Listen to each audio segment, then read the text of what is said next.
Selamat malam, selamat datang di channel RJ55, sebuah channel dengan konten-konten kisah misteri. Berikut adalah episode terbaru dari channel RJ55. Selamat menikmati. Sarah adalah seorang wanita yang sekarang tinggal di kota kecil Jawa Barat. Ia harus pindah ke kota kembang itu untuk menuntut ilmu di salah satu universitas ternama di kota tersebut. Saat pindah ke Bandung, Sarah pergi bersama ayahnya. Ayahnya mengantarkan Sarah ke rumah kontrakan yang akan dihuni Sarah selama menuntut ilmu. Di kontrakan itu, Sarah juga akan tinggal bersama dua orang saudara sepupunya yang juga menuntut ilmu di tempat dan angkatan yang sama dengannya. Saudara tertua bernama Jani dan saudara yang lebih tua dari Sarah bernama Abba. Sarah merupakan yang paling kecil dari mereka bertiga. Maklum, baru lulus SMA tahun yang sama. Selama 2,5 jam di perjalanan, akhirnya ia tiba di kota Bandung. Ini adalah pertama kali Sarah tinggal jauh dari orang tuanya. Perasaan campur aduk tentu dirasakan Sarah. Setelah mobil terparkir, Sarah bergegas turun dan mengambil barang-barang bawaannya. Sembari mengangkat bawaan, Sarah dan ayah langsung menyusuri sebuah gang kecil.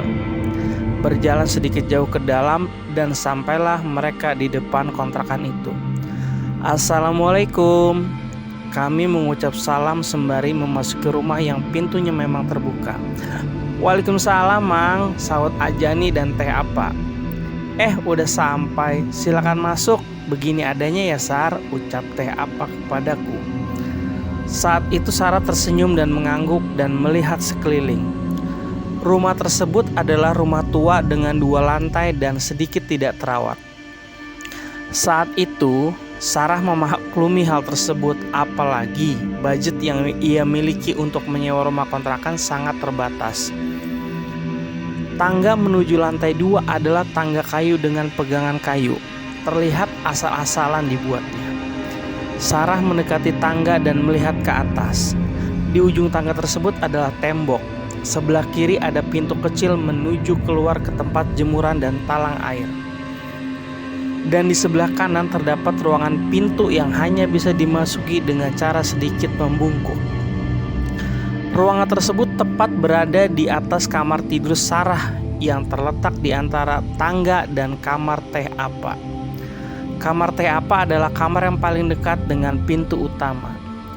Jani lebih memilih kamar paling ujung di dalam. Sekitar 3 langkah dari tangga, tepat di seberang dapur yang merupakan akses menuju satu-satunya ke kamar mandi di rumah itu, terdapat ruangan kosong yang cukup lebar di depan kamar.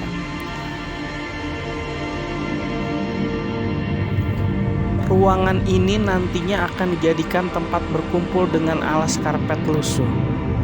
Lebih lanjut, Sarah langsung membenahi barang-barangnya di dalam kamar baru. Ada beberapa noda lembab di dinding berwarna coklat dan sebagian terkelupas. Pantas saja terasa dingin, memang lembab, pikir Sarah. Tapi sudahlah, tempat ini lumayan nyaman. Sore pun tiba, ayah Sarah pun berpamitan untuk pulang.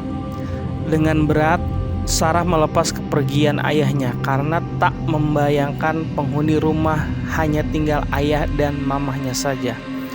Perlu diketahui, kedua kakak Sarah sudah memiliki kehidupan masing-masing di luar kota. Tentu, sebagai anak bungsu merasa berat untuk meninggalkan orang tuanya. Singkat cerita, 1 bulan menempati rumah kontrakan tersebut, Sarah tidak merasakan ada yang aneh. Atau mungkin Sarah mengabaikannya karena sibuk pada ospek dan persiapan kuliah. Oh iya, Sarah bukanlah sosok yang indigo, namun ia terkadang bisa merasakan keberadaan makhluk halus di sekitarnya. Sampai pada suatu hari, saat itu kegiatan belajar sudah berjalan dan tugas-tugas mulai berdatangan. Sarah harus pulang ke kontrakan sekitar pukul 7 malam dan langsung tertidur. Setelah lama Sarah tertidur, ia terbangun dengan keadaan sekelilingnya yang gelap sekali. Memang kebiasaan Sarah saat hendak tidur selalu mematikan lampu kamar. Ia tidak bisa tidur dalam kondisi terang. Tapi saat itu benar-benar gelap total dan Sarah harus membiasakan matanya dalam gelap. Setelah nyawanya terkumpul, Sarah baru sadar jika kegelapan ini karena lampu ruang depan yang mati.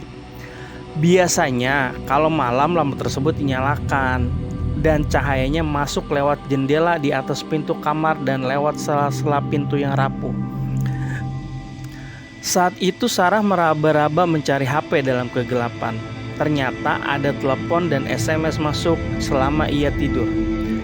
Dari kedua saudaranya yang mengabarkan mereka tidak bisa pulang karena mengerjakan tugas kelompok di kos temannya, yang berarti Sarah harus sendirian di kontrakan. Saat Sarah melihat jam, ternyata saat itu sudah pukul 2 malam. Ia sedikit merinding dan berusaha tidur kembali, tapi kantuknya sudah hilang. Jadi Sarah memaksakan untuk menutup mata dan pikirannya melayang ke sana kemari. Seketika ia teringat, bukankah saat pulang tadi ia membuka pintu utama dan langsung menyalakan lampu ruang depan? Sarah sangat ingat betul jika ia langsung masuk kamar ganti baju lalu tertidur. Dan dia tidak memadamkan lampu itu. Bahkan lampu itu selalu menyala setiap malam dan menjadi satu-satunya sumber cahaya di malam hari pada rumah tersebut. Lalu kenapa sekarang padam? Sarah hanya bisa berusaha tenang dan memastikan ingatannya. Saat hendak bangun dari tidurnya dan menyalakan lampu kamar, tiba-tiba Sarah mendengar suara lirih sekali dari balik pintu kamarnya. Hihihihihi. Deg-degan, detak jantung Sarah saat itu bersuara tak berhenti. Seketika ia mengurungkan diri untuk berdiri. Sarah hanya duduk di atas tempat tidur sambil memegang erat selimutnya. Sarah diam dalam posisi waspada, ragu antara yakin mendengar suara tawa dan berusaha meyakinkan diri sendiri bahwa ia hanya salah dengar atau halu. Ia terus berusaha fokus, tapi yang didengar hanya hening malam. Pelan-pelan Sarah kembali ke posisi tidur, berhati-hati sekali seakan-akan membangunkan sesuatu yang ia pun tidak tahu apa. Suara langkah kaki kecil berlari melintas di depan kamarnya. Otak Sarah langsung merespon jika itu adalah tikus. Tikus, ya itu tikus. Mudah-mudahan tikus, pikir Sarah. Belum selesai ia meyakinkan diri sendiri, suara lain membuatnya kaku sekaku-kakunya. Duk, serak, duk, serak, duk, serak. Sesuatu terdengar terseret, seperti orang yang berjalan pincang dengan satu kaki diseret, berkeliling di ruangan depan kamarnya. Sesekali mendekati ke arah kamar Sarah, ke arah kamar Teapa dan berputar lagi. Hihihihi. Sesuara tertawa itu pun muncul lagi. Kali ini Sarah yakin jika ia tidak salah dengar. Dengan ketakutan, Sarah menutup seluruh tubuhnya dengan selimut sembari memejamkan mata rapat-rapat. Keringat membasahi bajunya. Saat itu Sarah berusaha membaca ayat apapun yang diingatnya, tapi tidak satu pun lancar diucapkannya. Terbesit dalam pikirannya untuk bangun dan menyalakan lampu kamar. Pikirnya kalau terang ia akan lebih tenang.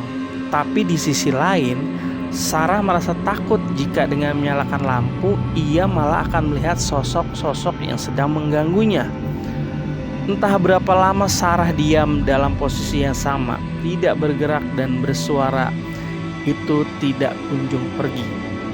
Ia tidak berani membuka selimut, takut justru mereka akan muncul di depan mukanya. Padahal kondisinya saat itu sudah basah kuyup oleh keringat.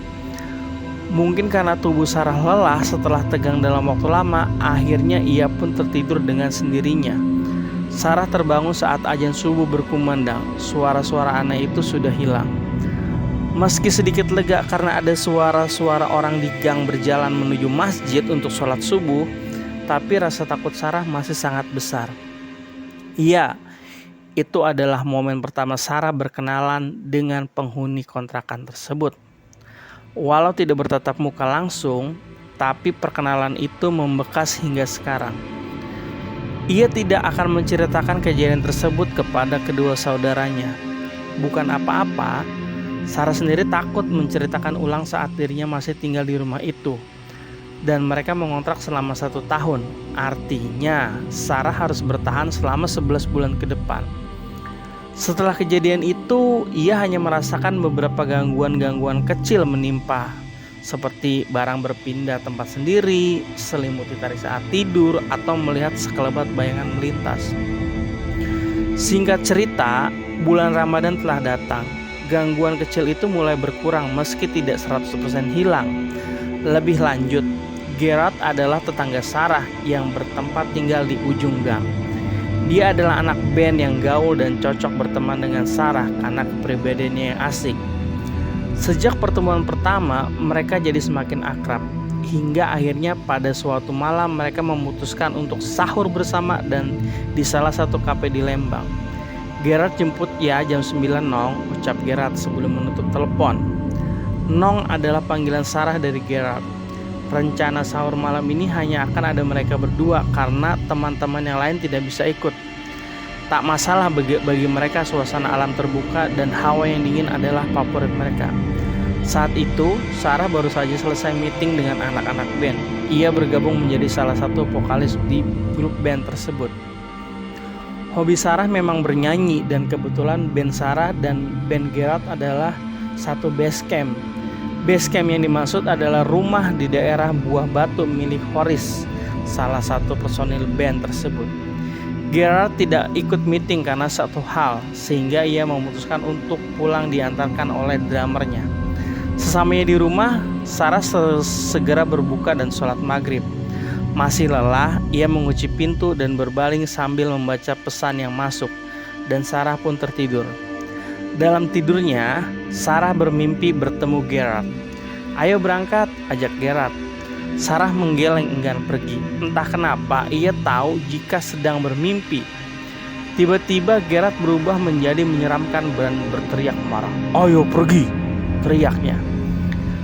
Seketika ia langsung terbangun dari tidur karena kaget. Dan dalam keadaan masih sangat mengantuk, mata Sarah tertuju pada seorang yang duduk menunduk di ujung kasur di dekat kakinya. Seorang laki-laki memakai topi mirip Gerard. Mata Sarah semakin berat, rasa kantuknya semakin tak tertahankan. Tidak biasanya ia begitu. Ia kemudian menutup matanya dan tiba-tiba ingat jika pintu kamarnya sudah dikunci sebelum tidur. Lalu bagaimana Gerard bisa masuk? Tetot, tetot, tetot, suara ringtone HP Sony Ericsson, tanda telepon masuk berbunyi. Halo Nong, Gerard bentar lagi jemput, udah siap kan? Cecer Gerard bersemangat. Rat, lo tadi ke kamar gue? Tanya Sarah mengabaikan pertanyaan Gerard. Enggak tuh, Gerard baru pulang, ini langsung telepon kamu. Sarah diam dengan kantuk yang mendadak hilang. Sarah langsung berdiri menyambar pegangan pintu dan masih dalam keadaan terkunci. Nong, woi, teriak Gerard telepon. Iya, 15 menit lagi dijemput ya, gue sholat isya dulu, sahutnya. Ia tutup telepon dan segera keluar dari kamar. Ajani sedang bersila di ruang depan kamar Sarah sambil bermain HP. Tadi Gerard kesini ya? Tanya Sarah. Nggak ada, jawab Ajani berpaling dari HP-nya. Yang bener, ujar Sarah kembali berusaha meyakinkan. Beneran, seharian ini nggak ada tamu, yakin Ajani. Sarah terdiam dan berusaha mengabaikan. Mungkin mereka lagi iseng. Sarah segera mengambil wudhu dan sholat. Setelah selesai sholat, ia bersiap-siap untuk segera pergi ke Lembang. Karena Lembang sangat dingin dan mereka pergi menggunakan motor, Sarah memakai jaket yang paling tebal. Tidak lupa syal rajut kesayangan warna pink. Gerard sudah datang. Mereka pun pergi menuju Lembang tanpa tahu sesuatu sedang menunggu mereka. Motor yang mereka tumpangi berjalan pelan karena masih di dalam komplek perumahan. Mereka tidak berbicara satu sama lain dan hanya sibuk dengan pikirannya masing-masing. Ketika mendekati sekolah SMA, Sarah melihat seorang kakek berjalan pelan. Sarah terus memperhatikan kakek tersebut tanpa sadar. Kakek tersebut berada jauh dari motor mereka. Posisinya di sebelah kanan jalan dan berjalan membelakangi Sarah dan Gerard. Semakin lama semakin mendekat hingga di pertigaan SMA, kakek itu mengambil jalan ke kanan persis seperti yang akan mereka lakukan. Setelah kakek itu berbelok kanan, dalam hitungan 2 detik mereka pun mengambil jalan yang sama dengan si kakek. Tapi saat motor berbelok, tidak ada siapa-siapa di sana. Jalanan sepi, tidak ada satu orang pun pejalan kaki. Sontak Sarah terkesip otomatis mencari si kakek. Jalan komplek itu lurus tanpa ada belokan lain ataupun gang. Tidak mungkin kakek itu bersembunyi. Gerard menyadari keganjilan gerak-gerikku.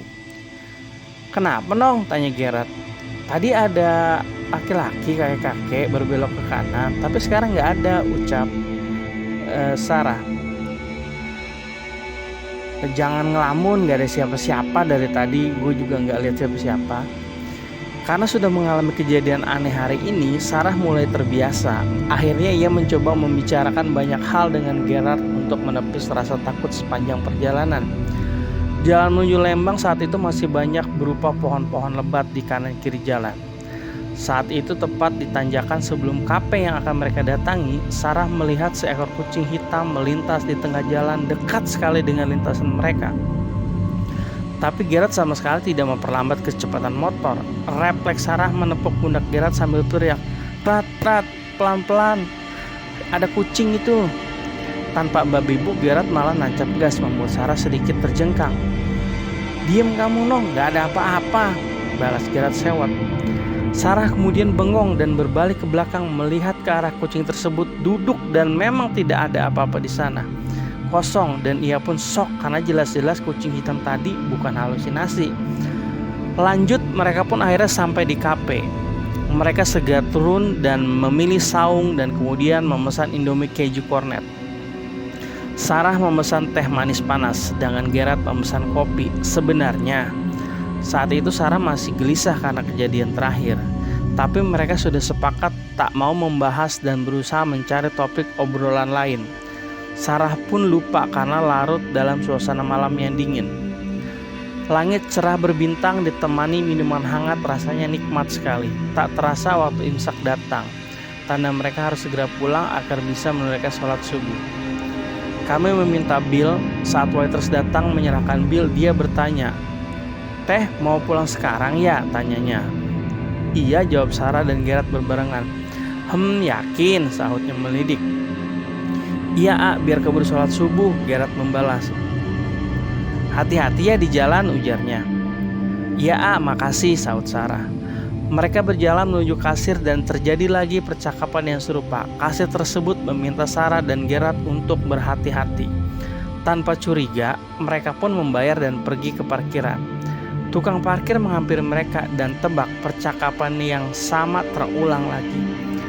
Berhubung tukang parkir tersebut meminta mereka untuk berhati-hati, seketika Sarah dan Gerard pun saling pandang. Paham akan perasaan tidak enak yang sekarang mereka rasakan, dan ternyata beberapa kejadian yang Sarah alami sebelum berangkat hanya intro. Kalau saja ia tidak cuek dan memperhatikan tanda-tanda, kalau saja Sarah tidak memaksakan pergi setelah mengalami 2 kejadian pertama, Sarah dan Gerard tidak akan mengalami kejadian ini. Tamat. Terima kasih.